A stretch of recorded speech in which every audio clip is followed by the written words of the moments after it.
Welcome to This Week in 2016 Presidential Polls, where we look past the horse race to the numbers that really matter. Here's the polling news that you need to know for the week ending July 10th. There was only one major survey released since the holiday weekend, but this Iowa poll from Quinnipiac underscores the very different mindsets of voters from the two parties. Democratic caucus goers overwhelmingly prefer policies that narrow the wealth gap and give illegal immigrants a path to citizenship.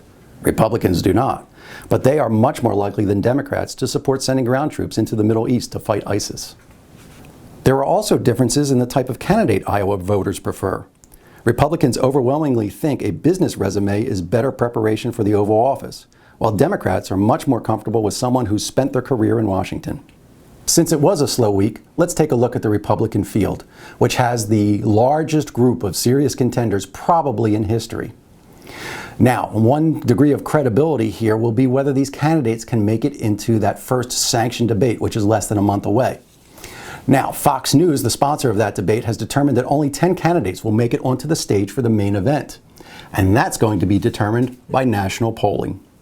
But this raises a number of complications. First of all, there is no clear top 10.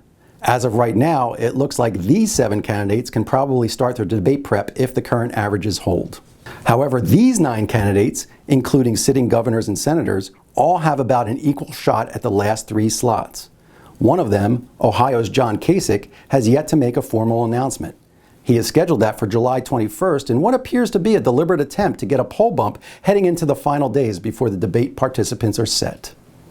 But these results only represent the 16 Republican candidates who have been included in the national polls over the past month. In fact, more than 100 people have filed their declarations with the Federal Election Commission for the GOP nomination. Now, pollsters can't include all of these people in their polls because most of them will actually not get on any of the ballots in the early primary states. However, there are some serious contenders who have fallen off the polling radar, including former Virginia Governor Jim Gilmore, who says he will soon get into the race. Gilmore has made a number of trips to New Hampshire in recent months and even used super PAC funds to run ads on behalf of Granite State Republicans in last year's midterms. Still, he is not getting any support from New Hampshire GOP primary voters in the few polls that have actually included his name. The same is true for former IRS Commissioner Mark Everson, who threw his hat into the ring back in March, and former Maryland Governor Bob Ehrlich, another potential entrant into the race. As you know, we prefer to look past the horse race to the underlying polling fundamentals this early in a campaign. However, this is one of the few times where those early vote choice questions really matter.